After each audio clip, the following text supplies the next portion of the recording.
Saudações, indivíduas e indivíduos da inquietude. Aqui, o silêncio fala, o inconsciente ganha voz. Uma jornada interna no mundo externo. Eu sou o Johnny Amorim e este é Entre o Ser e o Mundo. Eu terminei o episódio anterior falando que essa nossa posição social já não se mede apenas pelo dinheiro, pelos títulos acadêmicos ou pela rede de contato.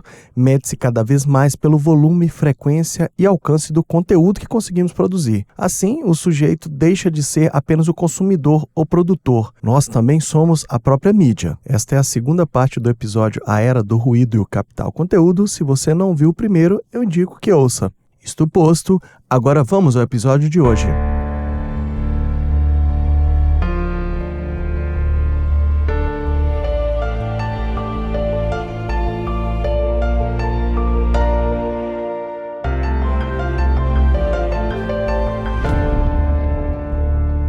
Se o sujeito é mídia, o que chamamos de conteúdo passa a ser matéria-prima que organiza a cultura. Mas aqui mora uma cilada. Confundimos informação com conteúdo. Informação tem a ver com transmissão de conhecimento, com uma relação formativa. Já o conteúdo, muitas vezes, não transmite nada além de si mesmo. O caso do Instagram Egg, o ovo do Instagram. Esse simples ovo que acumulou 56 milhões de curtidas. É exemplar aí nisso. Não dizia nada, não explicava nada, não simbolizava nada, mas circulava. E porque circulava, acumulava valor. Então a Katie Eichhorn, escritora, professora, criticava justamente essa redução. Quando toda produção cultural é traduzida como conteúdo, perde-se a especificidade. O filme da Barbie, um documentário do Glauber Rocha, um meme no TikTok, tudo cai no mesmo fluxo indistinto, nivelado pelo critério único do engajamento. É isso que chamamos de achatamento cultural. O filme publicitário da Apple, Crush, mostrou isso de forma didática. Instrumentos musicais, câmeras, objetos culturais diversos sendo esmagados e reduzidos a caber em um iPad. Uma metáfora brutal.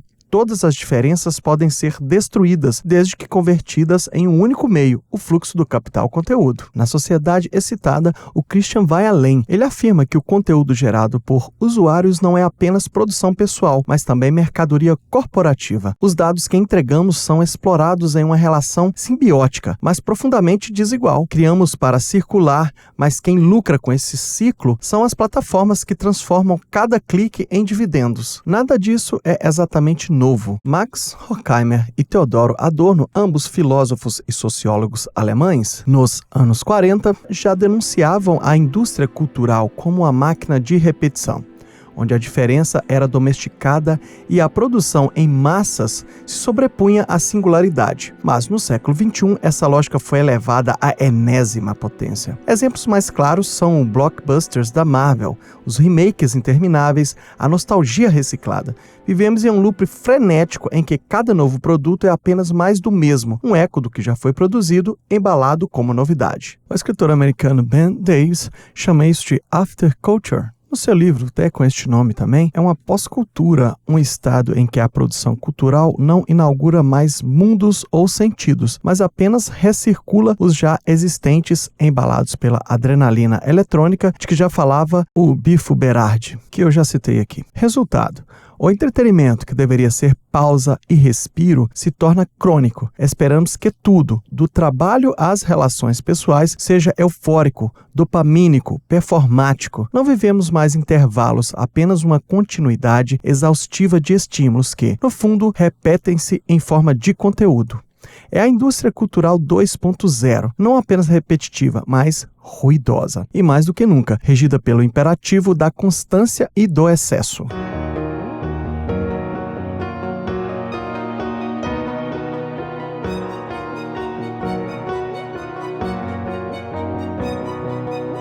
O professor jornalista brasileiro Eugênio Butti, em A Superindústria do Imaginário, explica esse processo como uma engrenagem de monetização do olhar. Nossas memórias, desejos e até fragilidades psíquicas passam a ser insumos. O lucro das grandes plataformas digitais não está apenas nos anúncios, mas no modo como cada olhar nosso confecciona uma imagem que pode ser revendida infinitamente. É um regime de escravidão voluntária. Veja, diferente das antigas formas de opressão, aqui o sujeito participa alegremente, não apenas aceita, mas deseja estar dentro do fluxo. E o mais inquietante, essa escravidão é travestida de liberdade. Somos convencidos de que curtir, compartilhar, seguir e postar são escolhas individuais, quando na prática são engrenagens que alimentam uma máquina maior.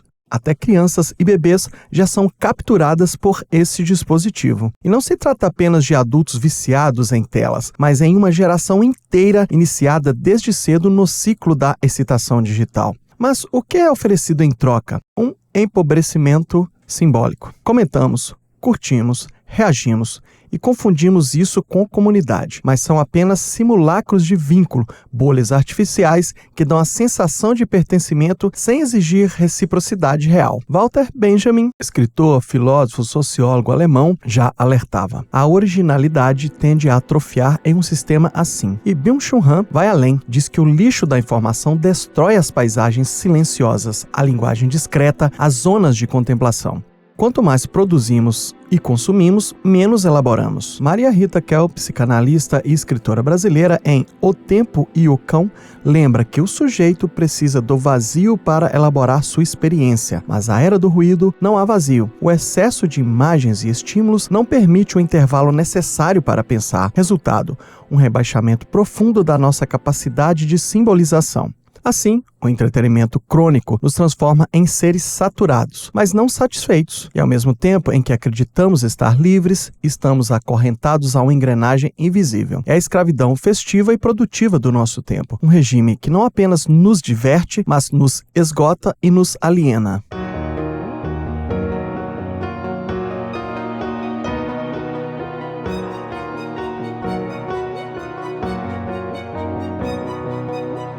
O excesso de estímulos e a lógica do capital conteúdo nos levam a uma consequência sombria, a formação de um sujeito genérico. Na psicanálise, sabemos que o sujeito se constitui a partir da falta, do vazio, do não todo. É esse espaço que abre campo para o desejo, para a diferença, para a singularidade. Mas na era do ruído, o vazio é abolido. Não há intervalos, não há hiatos, não há respiro. Cada segundo precisa ser preenchido, cada instante precisa ser exibido. O resultado é um sujeito fungível, intercambiável, esvaziado de singularidade. Um eu que não se reconhece pela estranheza ou pela alteridade, mas que se repete, mimetizando o desejo do outro. Queremos ser únicos, mas também seguir a tendência. Queremos destaque, mas também pertencimento. O paradoxo é cruel. Egos padronizados em busca da diferenciação. E é justamente isso que torna esse sujeito mais facilmente manipulável. Quem não sustenta sua própria falta não sustenta sua autonomia. Quem não se dissolve no fluxo de imagens torna-se mais vulnerável às máquinas que ditam o que é relevante, o que deve ser dito e o que deve ser desejado. O cinema já representou isso de maneira icônica. O filme Matrix mostrou o ser humano como uma comida de robô, conectado a uma engrenagem invisível que explora sua energia sem que ele sequer perceba. O escritor Richard Seymour, em The Turing Machine, retoma essa metáfora para falar das redes sociais. Acreditamos interagir uns com os outros, mas no fundo estamos dialogando com o grande outro tecnológico, que registra, filtra e revende cada traço da nossa expressão. Essa filtragem,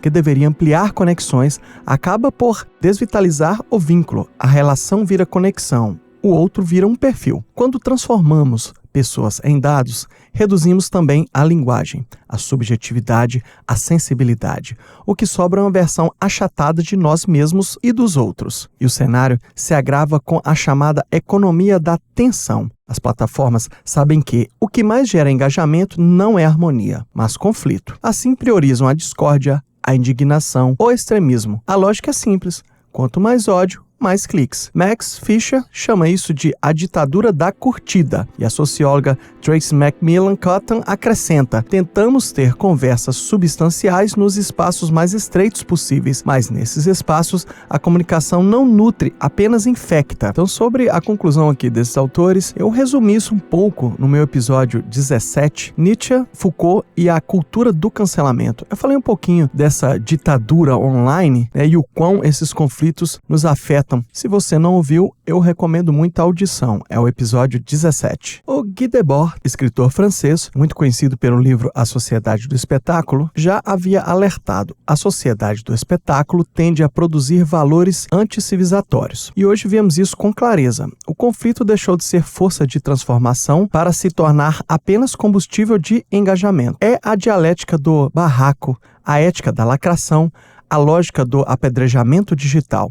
Assim, o sujeito genérico, além de manipulado, é constantemente excitado pela negatividade. E o que se perde nesse processo é a capacidade de pensar, refletir e transformar. Tudo que este podcast, juntamente com você, busca. A gente quer exatamente o contrário, é nutrir estes processos.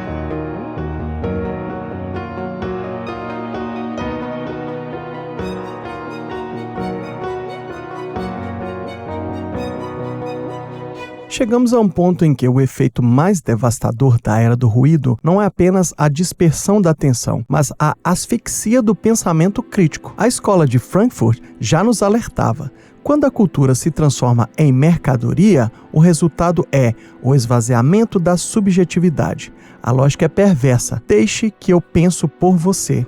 E nós, exaustos, aceitamos. Márcia Tiburi, escritora e artista brasileira em Delírio do Poder, descreve como os aspectos videológicos e videofílicos da nossa cultura sequestram a crítica. A tela se apresenta como prótese do conhecimento, tentando nos dizer o que é a verdade do mundo. Mas, no fundo, ela é apenas uma janela, cuidadosamente moldada por algoritmos que escolhem o que veremos. Esse processo produz o que Tiburi chama de miséria cognitiva. Acreditamos ter acesso a todo o saber, quando na verdade estamos presos a um cardápio limitado, selecionado por critérios comerciais. É a monocultura digital, tão pobre quanto a monocultura agrícola, que elimina a diversidade em nome da produtividade. Nesse ambiente, até o que chamamos de conteúdo nutritivo está escondido atrás de barreiras. Os paywalls, os algoritmos, os filtros que dificultam a chegada ao conhecimento que emancipa. Enquanto isso, o que circula é livremente o fast food cultural.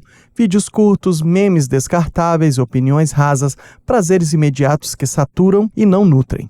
O filósofo Bifo Berardi vai ainda mais longe. Para ele, o espaço da imaginação foi esmagado. Nossa autonomia mental se estreitou a tal ponto que mal conseguimos escolher o que pensar ou fantasiar. O efeito é devastador. Somos colonizados intelectualmente por uma indústria cultural que opera como instrumento psicopolítico de controle. Isso tem impacto direto na vida cotidiana. Vejam esse exemplo aqui, prestem atenção, ele é muito interessante. Pense em uma mãe que consulta dezenas de vezes perfis de blogueiras de maternidade. O excesso de imperativos como faça isso, não faça aquilo, esse é o jeito certo, não gera confiança, mas ansiedade. Em vez de acolhimento, ela sente solidão. Em vez de intuição, insegurança. O ruído sufoca a subjetividade. Isso ajuda cada vez mais a bloquear, extinguir este instinto natural materno que ela tem. Ou seja, coloca aquele tanto de ideia sem cabimento na cabeça de uma mãe. O Adorno dizia que o pensamento reflexivo não é sobre respostas prontas, mas sobre perguntas. É justamente isso que não cabe na lógica da indústria cultural, pois perguntas desestabilizam, exigem silêncio, pedem pausa, interpretação. Então a crise do pensamento crítico é, portanto, também uma crise da pergunta. E sem a pergunta, o sujeito perde sua capacidade de se colocar diante do mundo de forma autônoma. Claro, diante disso, eu tenho que deixar aqui algumas perguntas, talvez que pese mais do que qualquer notificação do seu celular. Quanto de ruído você mesmo tem produzido e consumido todos os dias? Será que aquilo que você posta, comenta, compartilha, realmente acrescenta algo ao mundo? Ou será que apenas adiciona mais um chiado à paisagem já saturada? E mais, você ainda consegue se escutar no que diz? Ou a sua voz já perdeu no eco infinito da multidão digital? Pense.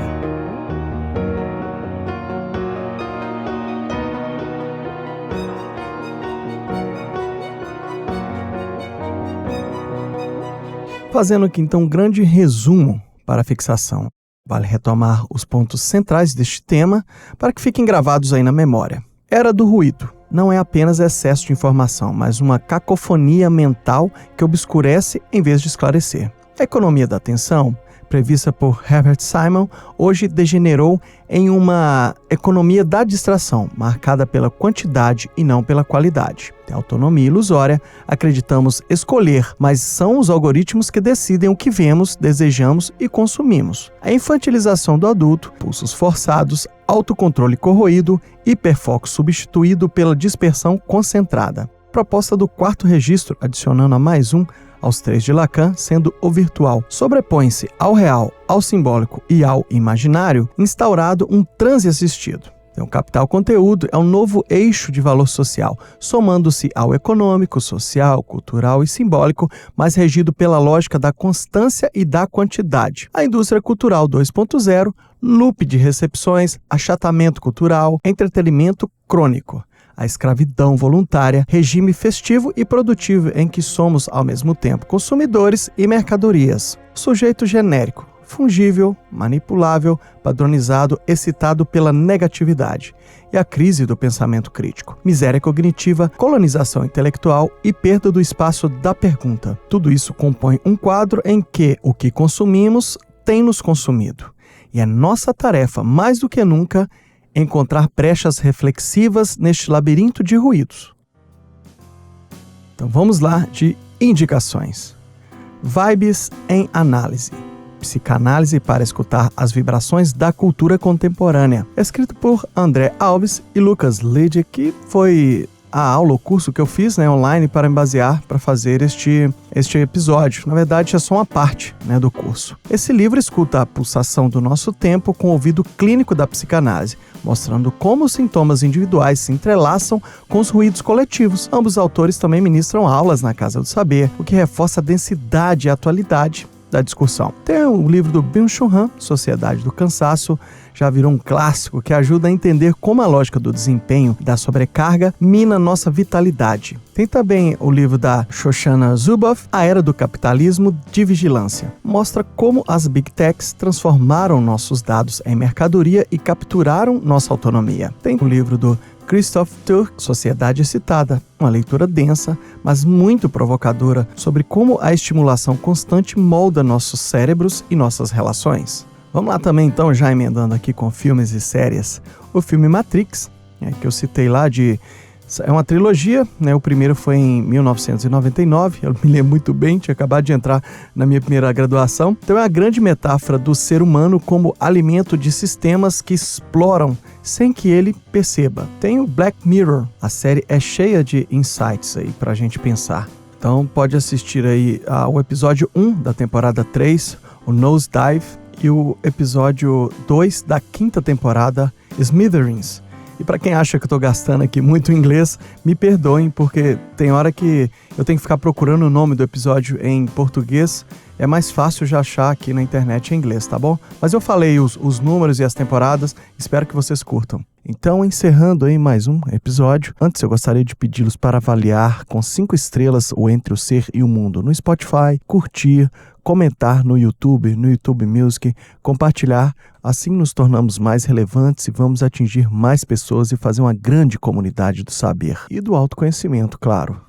Finalizando, se há algo que este mergulho nos mostra é que não estamos simplesmente navegando em águas agitadas de informação. Estamos, na verdade, imersos em uma maré de ruído, onde cada fragmento de atenção é disputado, explorado, monetizado. A pergunta que permanece é: o que fazemos com isso? Não se trata de abandonar a rede, desligar as telas ou negar a cultura digital, mas de recuperar nossa capacidade de pensar diante do ruído, em vez de apenas nos dissolver nele. É preciso lembrar que o pensamento crítico nasce na dúvida, do silêncio, do intervalo, mas vivemos em tempo em que o silêncio foi sequestrado e a dúvida foi trocada por respostas fáceis, fabricadas em série, inclusive. Como diria Wittgenstein, os limites da minha linguagem são os limites do meu mundo. Se reduzirmos nossa linguagem a memes, ruídos e fragmentos, estamos também reduzindo os limites do nosso próprio mundo. Portanto, cabe a nós criar pequenas brechas, espaços de pausa, de contemplação, de perguntas, brechas em que possamos reconstituir a imaginação, a autonomia e a diferença. Porque, no fim, não é sobre calar o ruído externo, Isso talvez nunca seja possível, mas é sobre não permitir que ele silencie o nosso mundo interno. Entre o ser e o mundo, sempre haverá espaço para pensar, questionar e se transformar. Não. Aqui você deve se transformar. Nos siga nas redes sociais, mas principalmente siga refletindo. Até o próximo episódio, pessoal.